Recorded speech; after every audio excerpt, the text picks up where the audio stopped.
ठिकाणी काही समाजकर्ते परभणी येथे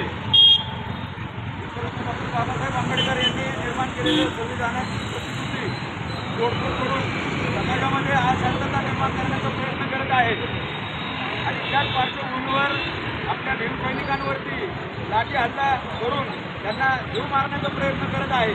तरी माझं एकच सरकारला सांगणं आहे की हे त्वरित थांबवा, अन्यथा येणाऱ्या कार्यकाळामध्ये राज्यभर आंदोलन होतील आणि आमचा जो समाज बांधव भीमसैनिक त्याच्या लाठी हल्ल्यामध्ये मृत्यू झालेला आहे त्याची स्पेशल इन्व्हेस्टिगेशन टीमच्या माध्यमातून चौकशी करून त्या संबंधित आरोपींना व संबंधित पदाधिकाऱ्यांना अधिकाऱ्यांना त्वरित शासन करावं अशी आमची रिपब्लिकन पार्टी ऑफ इंडियाची मागणी आहे। आणि ज्या भीमसैनिकांवरती निरपराध भीमसैनिकांवरती जो खोटे गुन्हे दाखल केलेले आहेत ते सर्व खोटे गुन्हे मागे घेण्यात यावे असं आम्ही आमच्या रिपब्लिकन पार्टी ऑफ इंडियाच्या वतीने सादर करतो आणि या घटनेचा जाहीर निषेध करतो।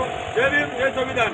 डॉक्टर बाबासाहेब आंबेडकरांचा विजय असो। डॉक्टर बाबासाहेब आंबेडकरांचा विजय असो। छत्रपती शिवाजी महाराजांचा विजय असो।